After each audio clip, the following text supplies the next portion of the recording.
165 చదరపు గజాలు కేవలం 15 లక్షల నుండే స్వర్గసీమ మీ నివాసాలకు చిరునామా.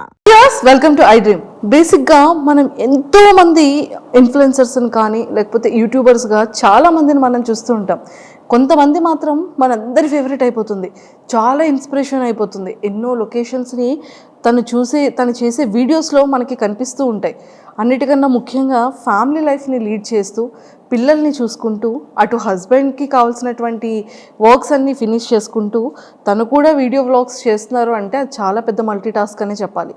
బట్ అలాంటి తను వీడియోస్కి మాత్రం కొన్ని ల్యాక్స్ ఆఫ్ పీపుల్లో ఫాలోవర్స్ ఉన్నారు, ఫ్యాన్స్ ఉన్నారు. అది యూట్యూబ్లో అయినా ఇన్స్టాగ్రామ్లో అయినా. తన వీడియో కోసం ఎస్పెషల్లీ తను ఏ వ్లాగ్ చేస్తారా, ఈరోజు ఏం పోస్ట్ పెడతారా, ఈరోజు ఏ వీడియోని పబ్లిష్ చేస్తారా అనేది చాలా ఎక్కువగా ఫ్యాన్స్ వెయిట్ చేస్తూ ఉంటారు. అలా వెయిట్ చేసే ఫ్యాన్స్ అది చాలా బ్యూటీ థింగ్ అనిపిస్తూ ఉంటుంది. సో అలాంటి ఇన్స్పిరేషన్ ఉమెన్ ఈరోజు నాతో పాటు ఉన్నారు. సో మన అందరి ఫేవరెట్ అనమాట. అండ్ తన స్లాంగ్ అయితే చాలా చాలా నచ్చుతుంది అందరికీ. సో మరి ఎవరైనా అనుకుంటున్నారు కదా, అండ్ బ్యాంకాక్ పిల్ల మన శ్రావణి గారు నాతో పాటు ఉన్నారు. సో తనతో మాట్లాడి చాలా విషయాలు తెలుసుకుందాం. Hi ma'am, welcome to India. Thank you. Welcome to I dream. Thank you. ఎలా ఉన్నారు? బాగున్నానండి. బాగున్నారు, సూపర్. అందరిలో ఫేవరెట్ థింగ్ ఏంటి అంటే మీరు ఈరోజు ఇలా వచ్చేసాం, ఫేస్కి ఏదో పెయింట్ వేసింది, అది చూస్తే పకోడీ అయిపోయింది. అసలు నన్ను నేనే ట్రోల్ చేసుకుంటా. ఎంత న్యాచురల్గా చెప్తారు, అసలు చాలా చాలా బాగుంటాయి మీ వీడియోస్ అన్నిటికీ కూడా. సో ఐఎమ్ ద అంటే అంతమంది ఫ్యాన్స్లో నేను కూడా ఒక ఫ్యాన్ అనమాట. అవునా? Thank you. సో అంత ఫాలో అవుతూ ఉంటాను మీ ప్రతి వీడియో, మీ ప్రతి వ్లాగ్ కూడా. సో అన్నిటికన్నా ముఖ్యంగా ఫస్ట్ ముందు తెలుసుకునేది ఫ్యామిలీ బ్యాక్గ్రౌండ్ ఏంటి? డాడీ వాళ్ళు, మాది యాక్చువల్లీ విజయనగరం. పుట్టి పెరిగింది అంతా విజయనగరమే. మా హస్బెండ్ వాళ్ళు పెరుమాలి, బట్ వాళ్ళు స్టడీస్ కోసం అని చెప్పి విజయనగరం వచ్చేసారు. ఓకే. ఇంకా మోస్ట్లీ ఏంటంటే ఇద్దరం ఒక ఏరియాలోనే ఉండేవాళ్ళం అనమాట. మా అత్తయ్య వాళ్ళు మమ్మీ వాళ్ళు ఒక ఏరియాలోనే ఉండేవాళ్ళు. సో అలా చూసి పిల్లల్ని అబ్జర్వ్ చేసి వాళ్ళు నన్ను అండ్ మా పేరెంట్స్ అతన్ని అబ్జర్వ్ చేసి ఇలా పెళ్లి చేస్తే బాగుంటుందని చెప్పి అలా వర్మ గారిని ఇచ్చి పెళ్లి చేశారు. అంటే యాక్చువల్గా పేరెంట్స్ అనుకున్నారా, పేరెంట్స్ కన్నా ముందు సారు మీరు అనుకున్నారా? అలా లేదు, అస్సలు తెలీదు, అసలు తెలీదు. ఎప్పుడు చూడలేదు. Okay okay. ఒకటే ఏరియా అయినా కానీ అసలు ఎప్పుడు చూడలేదు. ఓకే. మహా అయితే ఒక 3-4 lanes డిఫరెన్స్ ఉంటుంది అంతే. అంతే. సో మొత్తానికైతే అరేంజ్ మ్యారేజే? అరేంజ్డ్. No love marriage? కాదు, కానీ చాలా మంది మీది లవ్ మ్యారేజ్ అని స్టార్టింగ్ లో చాలా మంది అడిగేవారు. ఈవెన్ రిలేటివ్స్ లో కూడా అంత ఒక్కటే ప్లేస్ లో ఉండి అరేంజ్డ్ అని చాలా మంది డౌట్ వచ్చింది అనమాట. బట్ అలా కుదిరేసింది అంతే. సో కంప్లీట్గా ఎడ్యుకేషన్ కూడా విజయనగరంలోనే. ఏం చదివారు? బీటెక్ చదువుకున్నారు. Super. And Varma sir direct starting బ్యాంకాక్లో జాబా లేకపోతే? లేదు, ఫస్ట్ మైసూర్లో వర్క్ చేశారు. Okay okay. ఇన్ఫోసిస్లో. ఓకే. అండ్ తర్వాత కేరళ వచ్చారు, త్రివేంద్రంలో ఉండేవారు. అండ్ ఆ తర్వాత యాక్చువల్లీ కేరళలో ఉండే టైంలో ఎంగేజ్మెంట్ అయిందనమాట. అప్పుడు నేను బీటెక్ 3rd year. ఓకే. ఓ, బీటెక్ 3rd year లోనే మీకు ఎంగేజ్మెంట్? అయ్యో, ఎడ్యుకేషన్ కంప్లీట్ అవ్వకముందే ఎంగేజ్మెంట్ అయిపోయింది. అంటే మమ్మీకి కొంచెం హెల్త్ ఇష్యూస్ ఉండడం వల్ల ఒంట్లో బాగోకపోవడం, సో వాళ్ళు ఏదో భయపడి మనం మంచిగా ఉండేటప్పుడే అమ్మాయికి పెళ్లి చేయాలి అని అప్పటి నుండి స్టార్ట్ చేశారనమాట. ఓకే. సో అలా మొదలైంది. సో మీ మ్యారేజ్ టైంకి సార్ ఎంగేజ్మెంట్ టైంకి కేరళలో ఉండేవారు, అండ్ పెళ్ళి అయిన తర్వాత హైదరాబాద్కి షిఫ్ట్ అయ్యారనమాట. ఓకే. సో కొన్ని ఇయర్స్ మీరు హైదరాబాద్లో కూడా ఉన్నారు? 1.5 years ఉన్నా హైదరాబాద్లో. 1.5 years? అయ్యో, మాకు ఈ బ్యాంకాక్ పిల్ల హైదరాబాద్లో ఉన్నప్పుడు తెలియలేదు. అవునా? లేదు, అప్పుడు అవ్వలేదు ఇంకా బ్యాంకాక్ పిల్ల. Okay okay okay. కానీ ఒక్కటి ఏంటంటే అండి, వీడియోస్ అన్ని నేను ఎక్కడి నుండి స్టార్ట్ చేయాలో కూడా తెలియట్లేదు. బ్యాంకాక్ వెళ్ళారు. సో బ్యాంకాక్ అనగానే ప్రతి ఒక్కళ్ళు ఎలా ఉంటుందంటే అది ఒక టూరిజం ప్లేస్ అనేది ఫస్ట్ థింగ్. బ్యాంకాక్ అనగానే అబ్బాయిలు ఆహా ఓహో మీరు బ్యాంకాక్ వెళ్తున్నారు అని ఒక థాట్లోకి వెళ్ళిపోతారు. సో నిజంగా అక్కడ అమ్మాయిల్ని కూడా చాలా మంది టూర్స్ వెళ్ళేవాళ్ళు అండ్ కపుల్స్ వెళ్ళే వాళ్ళు కూడా చాలా రీల్స్ చేస్తూ ఉంటారు. అందరు అమ్మాయిలు లైన్లో ఉంటే వాళ్ళ హస్బెండ్కి ఐస్ క్లోజ్ చేసి తీసుకెళ్ళడం, అంటే ఈ కైండ్ ఆఫ్ అవేర్నెస్ అనేది ఇటు మన ఇండియా సైడ్ ఉంటుంది. ఓకే. బ్యాంకాక్ అనగానే ఒక థాట్. అంటే పీపుల్ ఎందుకు అలా తీసుకుంటారంటే అక్కడ ఏదైతే చూస్తారో అది మనకి ఇక్కడ ఇండియాలో కనిపించదు. ఫస్ట్ థింగ్ ఆ నైట్ లైఫ్ అనేది ఇండియాలో మనకి చాలా తక్కువ. అంటే మేబీ ఢిల్లీ అటు పక్క మనకి ఉండొచ్చేమో, ముంబై ఢిల్లీ అటు పక్క. బట్ ఇటుపక్క మన ఆంధ్ర తెలంగాణ సైడ్ అయితే నైట్ లైఫ్ అని అలాంటిది ఏది మనకి ఇక్కడ అవును ఉండదు. అవును. బట్ అదేంటంటే ఇక్కడ నుండి వచ్చిన పీపుల్కి అక్కడ చాలా అది డిఫరెంట్గా అనిపిస్తుంది అనమాట. సో మన కల్చర్ వేరు, వాళ్ళ కల్చర్ వేరు కాబట్టి సో వీళ్ళు ఏదైనా కొంచెం డిఫరెంట్గా ట్రై చేయాలి అని పీపుల్ చూపించాలని రకరకాలుగా ఎక్స్ప్లోర్ చేస్తుంటారు. కానీ అక్కడ నిజంగానే ఫ్యామిలీస్కి కానీ ఫీమేల్స్కి కానీ రెస్పెక్ట్ ఎలా ఉంటుందండి అక్కడ? చాలా బాగుంటుందండి. కానీ అది మీ వీడియోస్ ద్వారా తెలిసింది మాకు కూడా. మరి అంటే యాక్చువల్లీ నాకు తెలిసిన కంట్రీ, నేను ఇండియా నుండి దాటి అడుగుపెట్టిన కంట్రీ ఒక్కటే కంట్రీ, అది కూడా థాయిలాండ్. ఓకే. సో నాకు తెలిసిన మట్టుగా ఇప్పటి వరకు చాలా రెస్పెక్ట్ చేస్తారు. మన ఇండియన్స్ని కూడా చాలా మంచిగా రెస్పెక్ట్ చేస్తారు. ఓకే. సో ఎన్ని ఇయర్స్ అవుతుంది మీరు బ్యాంకాక్ వెళ్ళి? ఆల్మోస్ట్ 9 to 10 years అయిపోతుంది. Oh my God, 9 to 10 years అయిపోతుంది. అసలు తెలియలేదు. 2016లో 2016 పాప పుట్టిన ఇయర్లోనే. Okay okay okay. పాప బేబీ అప్పుడు తీసుకెళ్లారు. సో మీరు ఈ వ్లాగ్స్ అనేది ఎలా వచ్చింది థాట్? నాకు ఎడిటింగ్ అంటే చాలా ఇష్టం. ఓ, ఎడిటింగ్ చాలా ఇష్టం అనమాట. పిచ్చి పిచ్చిగా చేసేదాన్ని. బీటెక్ అయిపోయి అదే పెళ్ళైన వెంటనే ఒక ఫోన్ వచ్చింది చేతికి. అప్పటి వరకు మన చేతిలో ఫోన్ కూడా ఉండేది కాదు. ఇప్పుడు జనరేషన్తో మారిపోయింది అనుకోండి, అదే షాక్ అవుతుంటాం అనమాట. సో చేతికి ఫోన్ రాగానే అదే అలా ఏదో ఒకటి చేయడం. సో బేసిక్గా నాకు ఎలా అంటే నన్ను నేను స్క్రీన్స్లో చూసుకోవడం ఇష్టం. ఓకే. నన్ను నేను సో ఏదైనా మ్యూజిక్కి మన వీడియో క్లిప్ పెట్టి రకరకాలుగా ఎడిటింగ్ అనేది చేసేదాన్ని అనమాట అప్పట్లో. పెళ్లి తర్వాతే. జస్ట్ మేము ఇక్కడ హైదరాబాద్కి వచ్చిన తర్వాత రామోజీ ఫిల్మ్ సిటీ అని ఇంకా చాలా ప్లేసెస్కి తీసుకెళ్లేవారు తిను. సో అప్పటికే మనకి ఫోన్ అనేది కొత్తగా అలవాటు. సో అందులో కెమెరా ఉంది అంటే అది ఇంకా కొత్త విషయం కదా. సో విపరీతంగా ఫొటోస్ వీడియోస్ ఫుల్గా అనమాట నిండిపోయేలా తీసేసుకునే వాళ్ళం. తీసేసుకొని అవి ఎక్కడ అప్లోడ్ చేయాలో తెలియక అదే ఎన్ని హార్డ్ డిస్క్లను పెడతాం. సో అలాగా హార్డ్ డిస్క్లో పెట్టినవి మళ్ళీ అంత ఈజీ కాదు. ఎప్పుడైనా చూసుకోవాలి అనుకుంటే మళ్ళీ తీసి చూసుకోవడం కూడా డిఫికల్ట్. సో మేము అప్పుడు ఒక థాట్ వచ్చిందనమాట. అది మా హస్బెండ్ ఇలా ఎందుకు యూట్యూబ్లో ఒక అకౌంట్ ఉంటుంది, దానికి నువ్వు పెట్టేయాల్సినవన్నీ పెట్టేసి ప్రైవేట్లో ఉంచేసుకుంటే సరిపోతుంది, ఎవరికి కనపడదు కూడా, మనకి మెమరీ కూడా మంచిగా సేవ్ అవుతుంది, నచ్చినప్పుడు డిలీట్ చేసుకోవచ్చు అని చెప్పి ఫస్ట్ థాట్ అది.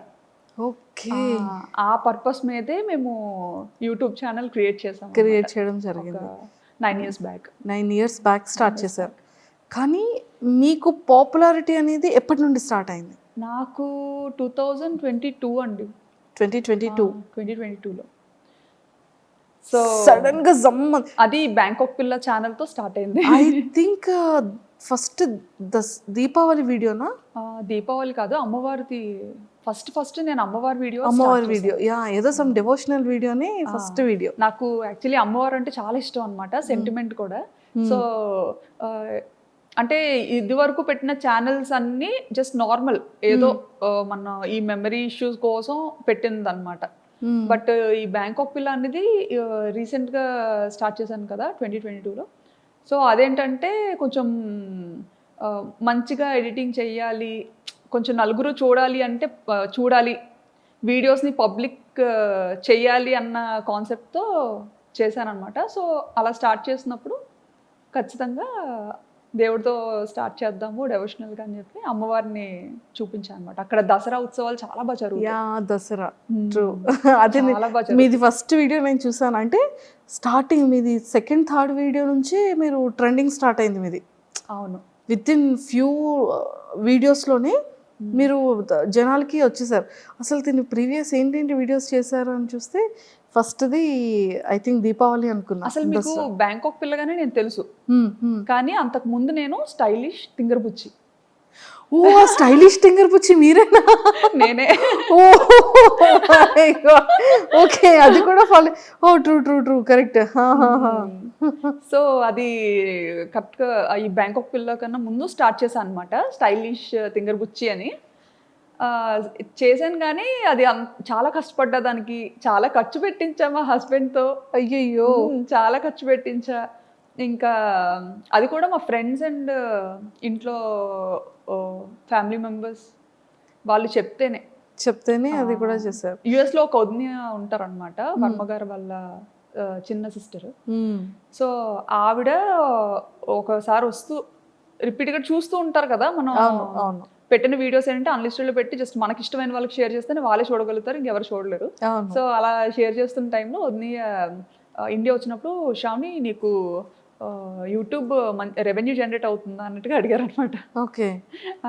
అడిగితే రెవెన్యూ ఏంటి అని, మామూలుగా యూట్యూబ్ అనేది యుఎస్ బేస్డ్ కంపెనీ.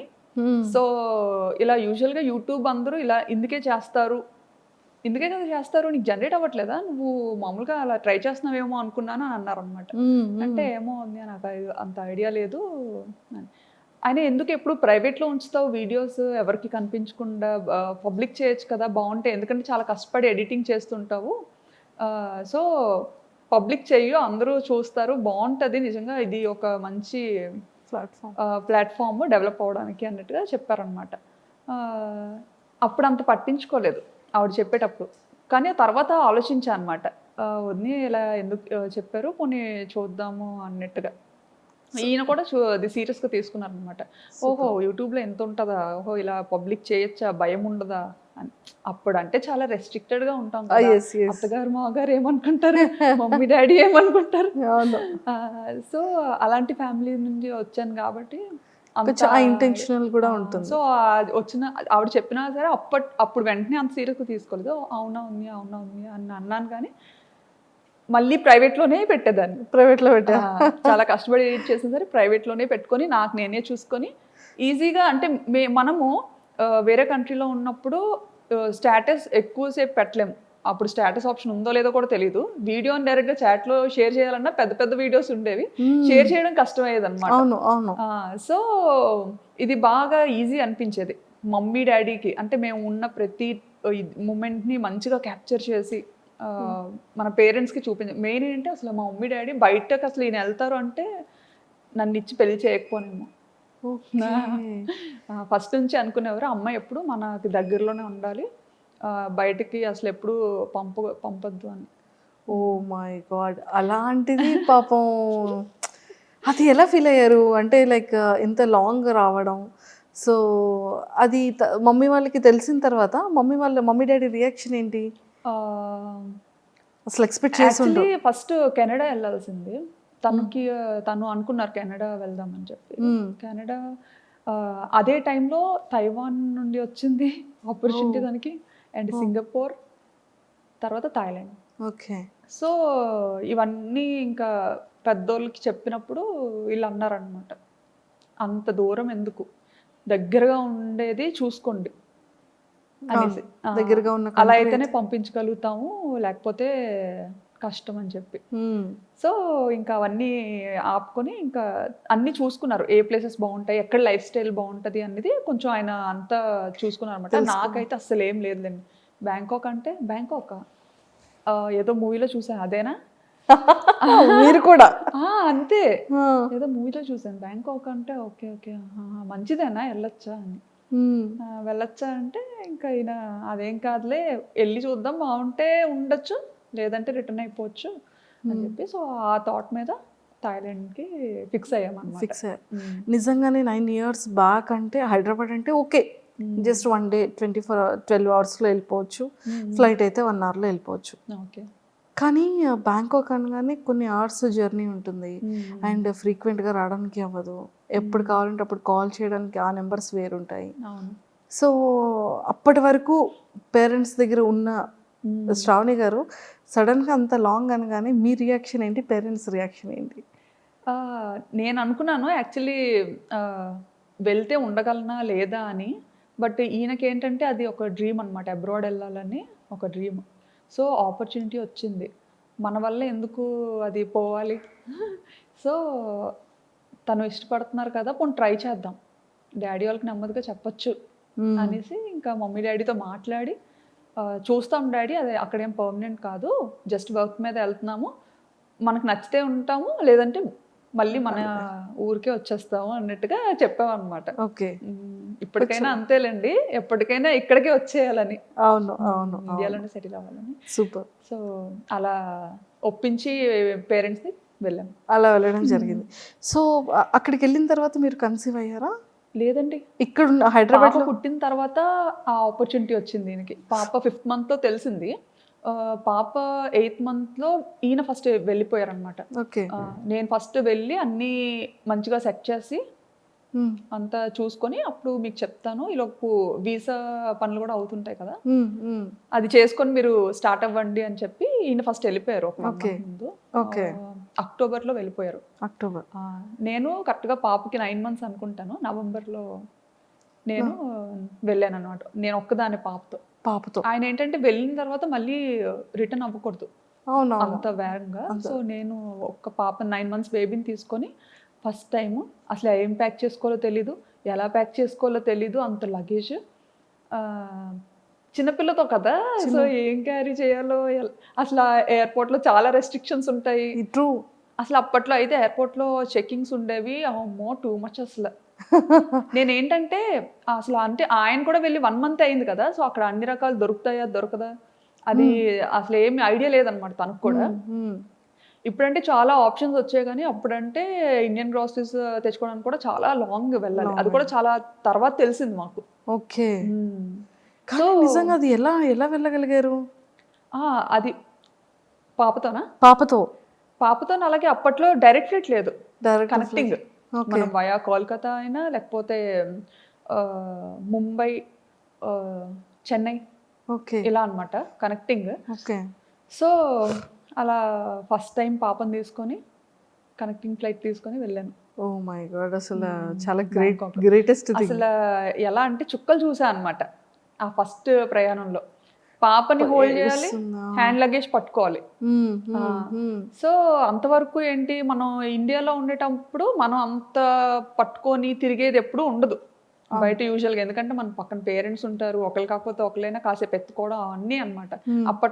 అప్పటి వరకు ఉయ్యాల్లో ఉండే పాపని ఎత్తుకొని తీసుకెళ్ళి, అంటే అది చాలా మంచిగా చబ్బీగా ఉండేది అనమాట. నేను చూస్తే ఎలా ఉండేదని అంటే ఉప్పు అంటే ఎగిరిపోయేలా ఉండేది. అయ్యో, ఇప్పుడంటే కొంచెం బండ్ అయ్యాను. ఏం అవ్వలేదండి బాబు. అలా ఉండేదాన్ని అనమాట. సో హ్యాండిల్ చేయలేకపోయేదాన్ని. ఇంకా పాప ఎయిర్పోర్ట్కి రాగానే ఈయన యాక్చువల్లీ ఎగ్జిట్ గేట్ దగ్గర ఉంటానని చెప్పారనమాట. నేను అంటే అక్కడ ఎయిర్పోర్ట్స్లో ఏంటంటే మనకి ఇక్కడ ఇండియాలో బయటే ఉండాలి, బట్ అక్కడ థాయిలాండ్ ఏంటంటే కొంచెం లోపల వరకు రావచ్చు. సో నేను పాపను పట్టుకొని ఇంకా అలాగే వణుకుతూ లగేజ్లన్నీ తీసుకొని మోసుకొని కూర్చోబెట్టి తీసుకెళ్తున్నాను అనమాట. తీసుకెళ్తుంటే ఈయన అక్కడ వెయిట్ చేస్తున్నారనమాట. అంత క్రౌడ్లో నన్ను మిస్ అయ్యారు, ఆయన నన్ను చూడడం మిస్ అయ్యారు, నేను ఆయన్ని చూడలేదు. అంటే అసలు ఆయన ఎగ్జిట్లో ఉంటారని ఓకే, బట్ అందరితో పాటే నేను వెళ్ళిపోతున్నాను అనమాట. సో నన్ను అక్కడ మిస్ అయ్యేస్తాను. నేనేంటంటే ఆయన లోపల ఉండిపోయి నేను బయటకు వెళ్ళిపోయాను. అయ్యయ్యో, ఎయిర్పోర్ట్ బయటకు వెళ్ళిపోయాను. ఇంకా బయటకు వెళ్ళి చూసేసరికి కనిపించలేదు తను. కనిపించకపోయేసరికి అమ్మో కంట్రీ అసలు ఎలా ఉండాలి ఏంటి, ఇప్పుడు ఎవరిని అడగాలి, నేను నాకు కనిపించట్లేదు. బయటకు వచ్చినా కానీ చాలాసేపు వెతికానండి, ఎక్కడా కనిపించలేదు. కాంటాక్ట్ చేయడానికి మన సిమ్ కార్డ్, నాకు వైఫై కనెక్ట్ చేసుకోవడం థాయిలో ఏదో వచ్చింది అనమాట సంథింగ్ అక్కడ. నేను ఆ టెన్షన్లో లాంగ్వేజ్ సెలెక్ట్ చేసుకోవడం కూడా కన్ఫ్యూజ్ అయ్యి థాయి నొక్కేసాను అనమాట. థాయి సెలెక్ట్ చేసేసాను. సో అలా సెలెక్ట్ చేయడం అంటే మొత్తం థాయిలో వచ్చింది, అదేమో అర్థమై సావదు. ఇంకా ఎవరికి చెప్పుకోను ఏంటి, అక్కడ మళ్ళీ బయటకు వచ్చిన తర్వాత సెక్యూరిటీకి అడుగుతుంటే అక్కడ ఇంగ్లీష్ చాలా తక్కువ అనమాట. సో అతనికి అర్థం కావట్లేదు నేను ఏం అడుగుతున్నానని. ఇంకా కళ్ళంటే నీరు తిరిగేసి చంటి పిల్లతో అలాగా ట్రాలీ పట్టుకొని అటు ఇటు చూసుకుంటా. పాపం సార్ ఏం చేస్తున్నారు, ఇంకా లోపల పోయి మీరు వస్తారు. ఇంకా లోపలే ఉన్నారు. ఆయన ఇంకా అందరూ వచ్చేసారు. వీళ్ళేంటి ఎక్కడ రాలేదు, ఏ ఇమిగ్రేషన్ లో చిక్కు పడిపోయారో అనుకున్నారు. అయ్యయ్యో. అసలే కొంచెం రెస్ట్రిక్షన్స్ ఎక్కువ కదా. అసలే పప్పులు ఉప్పులు వద్దన్నా సరే మోసుకొని వస్తుంది. ఈవెన్ పప్పులు ఉప్పులు కూడా చాలా డీటెయిల్డ్ గా చెక్ చేసేవారండి. ప్రతిదీ ఓపెన్ చేసి చూసేవారు అనమాట. Okay okay okay. ఇంకా అంటే చిన్నపిల్లలకి ఉండాలి కదా, మన వైపు బాగా ఇడ్లీ అలవాటు చేస్తాం 8th మంత్ నుండి కదా. సో బేసిక్ థింగ్స్ పట్టుకెళ్ళాలి, అవి కూడా ఓపెన్ చేసి చెక్ చేసి చాలా ఇదిగా ఉండేది ఒకప్పుడు. ఇప్పుడు తగ్గించేసారు. సో మొత్తానికి మీ ఫస్ట్ బ్యాంకాక్ ట్రిప్ అనేది ఫర్ ఎవర్ మెమరబుల్. గుర్తు పెట్టేసుకుంటాను, అది గుర్తుండిపోతే. నా వీడియోస్ లో చాలా సార్లు చెప్పాను కూడా ఈ మాట.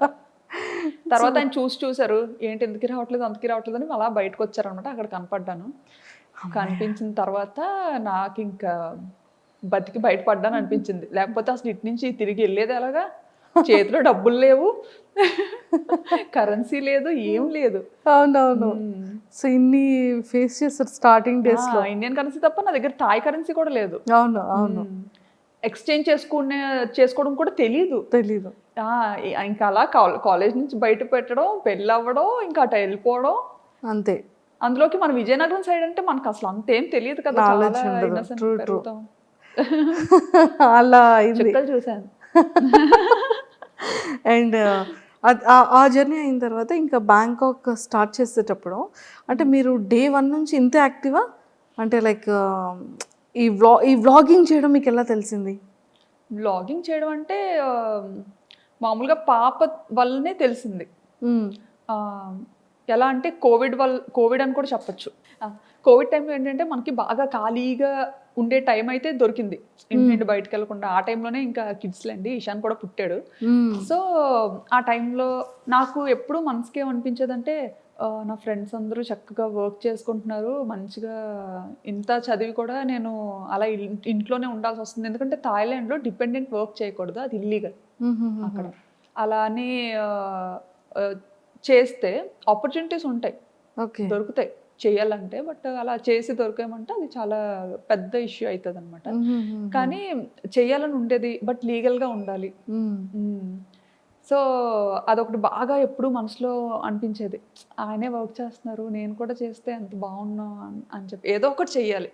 బట్ సాఫ్ట్వేర్లోనే ఉండాలి, సాఫ్ట్వేర్ జాబే రావాలి అని అయితే ఎప్పుడు అనుకోలేదు. అండ్ ఆయన కూడా ఎప్పుడు నువ్వైతే అన్ఫిట్ సాఫ్ట్వేర్కి అని అనేవారు. ఎందుకంటే కుదురుగా ఓ దగ్గర ఉండవు, ఓ దగ్గర కూర్చోవు.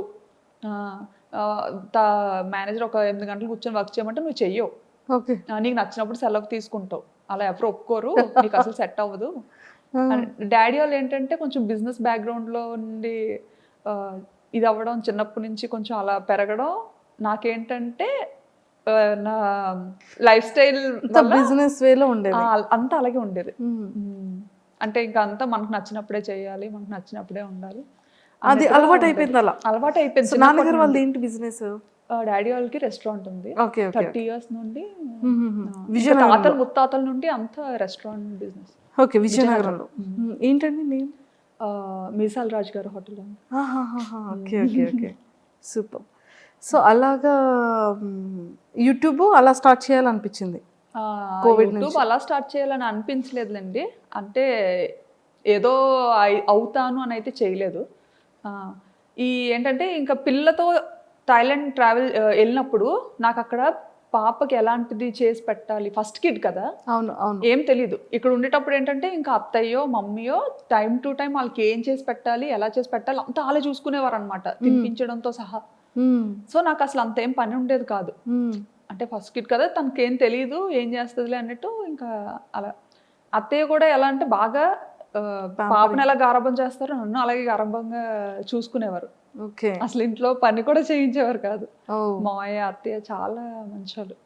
సూపర్. సో అలా స్టార్ట్ అయింది. అక్కడికి వెళ్ళిన తర్వాత పాపకి ఎలా వీడియో అదే ఫుడ్ పెట్టాలి అనేది వీడియోస్ చూసేవాళ్ళు? వీడియోస్ చూసేదాన్ని అనమాట. బేబీస్కి ఎలా ఏం చెయ్యాలి, ఏం చేస్తే మంచిగా ఉంటుంది అనేసి అన్ని వెతికేదాన్ని. మనకి ఫీమేల్ యూట్యూబర్స్ ఉండేవారు కదా, అవునవును, చాలా మంది చేసేవారు అప్పట్లో అమ్మాయిలు, వాళ్ళవి చూసేదాన్ని అనమాట వ్లాగ్స్. అలా చూసి చాలా మంది ఆల్మోస్ట్ ఆల్ అందరినీ చూసాను, అందరు అమ్మాయిల్ని అందరి ఛానల్స్ చూసాను అనమాట. సూపర్. సో అలా మొదలైంది. చేసి అలా స్టార్ట్ అయింది. ఎక్స్పెక్ట్ చేశారు ఎప్పుడైనా ఇంత ఫేమస్ అవుతారని కానీ, ఇంత మంచిగా జనాల్లోకి రీచ్ అవుతారని కానీ? అస్సలు ఎక్స్పెక్ట్ చేయలేదు, అలా అనుకోని కూడా రాలేదు. సో అలా ఫాలో అయ్యేదాన్ని, చాలా మంది ఛానల్స్ ఫాలో అయ్యి అది నాకు బాగా మంచిగా హెల్ప్ అయ్యేది కూడా. ఓకే. చక్కగా అలా ఫాలో అయ్యి అంతా చేసుకొని ఆ బుడ్డిదాన్ని నెమ్మదిగా ఏదో అలా పెంచేదాన్ని అనమాట. అప్పటికి అక్కడ థాయిలాండ్లో ఉండలేక ఇండియాకి థాయిలాండ్కి yearly 3 times up and down చేసేదాన్ని. అప్ అండ్ డౌన్ చేసేవాళ్ళు. అప్ అండ్ అంటే అక్కడ ఎవరు డౌన్ పరిచయం వెళ్ళేసరికి అంత ఫేస్ చేసిన తర్వాత ధైర్యం వచ్చింది అనమాట. సర్లే ఇంకెలాగైనా వెళ్ళగలను వచ్చేయగలను ఫిక్స్ అయిపోయారు. వచ్చేస్తానని పంపించేసేవారు ఈయన అడిగిన వెంటనే కూడా. ఎందుకంటే ఏడ్చేసేదాన్ని, నేను ఇక్కడ ఉండి వెళ్ళిపోతాను. ఎందుకంటే అక్కడ ఫుడ్ నాకు నచ్చేది కాదు, అండ్ నాకు వంట రాదు. అక్కడికి వెళ్ళేసరికి నాకు వంట సరిగ్గా రాదు. అండ్ చెప్పాను కదా ఇక్కడ వెళ్ళక ముందు 1.5 years హైదరాబాద్లో ఉన్నా అని చెప్పి. అప్పుడు ఆ టైంలో అయితే నా వంటకి పాపం ఆయన అయ్యో ముందేనా అడిగి చేసుకున్నాను కాదు అనుకునేవారేమో అనుకునేదాన్ని నేను మనసులో. ఎంత అంటే ఈవెన్ సాంబార్ అయితే శనగపప్పుతో చేశాను అనమాట. శనగపప్పుతో సాంబార్ చేస్తారు, కందిపప్పుతో చేస్తారు. అది చేసుకొని నేను తిన్నానా అంటే నేను తినలేదు. చుట్టుపక్కల అందరికీ కూడా పంచాను, వెనక ఆంటీకి, కింద ఆంటీకి, అందరికి. పాపం ఇంకో రోజు ఎప్పుడు అడగలేదు.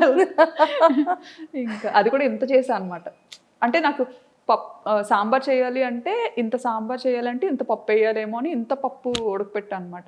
సో అది ఏంటంటే అది ఉడుకుతా అది పెరుగుతూ ఉంటుంది కదా. సో అప్పుడు ఇంకా వాటర్ యాడ్ చేసి ఓహో తెప్పాలు నిండిపోతుంది, ఇంకో పెద్ద తెప్పాలు పెడదాం, అలా ఇంత తెప్పాలు అయింది అది. అది పిక్స్ పంపించారా ఇంటికి సాంబార్ చేశానని? పిక్స్ ఏం తీసి పంపించలేదు కానీ అంత ఎక్కువ చేశాను కదా. సో ఏం చేసుకుంటాం అని చెప్పి ఇంకా వెనక ఒక బ్యూటీషియన్ ఒక అక్క ఉండేవారు, ఆ అక్క వాళ్ళ మదర్ ఉంటే ఆవిడకి ఇచ్చాను, కింద ఆవిడకి ఇచ్చాను. ఈవినింగ్ మా హస్బెండ్ వచ్చేసరికి అది చూసి మనకే ఉండేవా లేకపోతే వీధంతటికి ఉండేవా అని పాపం తిన్నారా వర్మ గారు? పాపం ఏదైనా తినేస్తారండి, నీళ్ళన్నం పెట్టినా తినేస్తారు. అస్సలు ఇది ఉండాలి అది ఉండాలి అని ఏం లేదు. నా గురించి తెలుసు కదా, తెలుసు ఏం ఎక్స్పెక్ట్ చేస్తాను. Super. And don't forget to subscribe to iDream. And for more videos, Please subscribe to iDream. Please subscribe to iDream. Please subscribe iDream. And please subscribe to iDream. For more videos, subscribe to iDream. Please like, share and subscribe to the channel. Congratulations, iDream. Subscribe to iDream. Subscribe to iDream. so subscribe to iDream Media. iDream team andarki huge congratulations. Please subscribe iDream Media. Please subscribe to iDream. Subscribe iDream. Please subscribe to iDream. iDream అంటే నా కళల ఛానల్ను subscribe చేసుకున్న నోరు తిరుగుతలేదు, మీరైతే గంట గుర్తు కొట్టండి. For more such videos, please subscribe to iDream. Subscribe to iDream. Please subscribe to iDream. Please subscribe iDream Media. Please do subscribe to iDream. Please subscribe to iDream Media. For best entertainment and information, please subscribe iDream.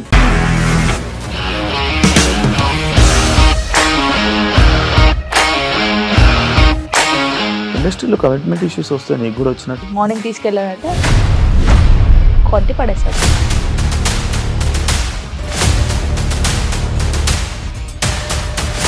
ఒక్కళ్ళు కూడా చూడలేదు ఈ cinema అని చెప్పడానికి కూడా చాలా ధైర్యం కావాలి. అది నిజం కదా, దాంట్లో ధైర్యం ఏంటి? ఇది నెక్స్ట్ డే ప్లేట్ మార్చేస్తే తప్పు కదా. As of now, we are comfortable this అని నేను అనుకుంటున్నాను. రష్మిక గారిది మీది ఒకే ఊరు అంట కదా? నీకు కోపం వచ్చిందంటే బాగా తిట్టేత్తరా? తిట్టేద్దామండి. నిజంగా గేమ్ ని ఎలా చేంజ్ చేయగలిగారు? ఏపీఎస్ఎఫ్సి వాళ్ళకి 6 నెలల్లో నేను 6 లక్షలు కట్టా. బిజినెస్ చేయాలనుకుంటే it is as difficult as riding a tiger.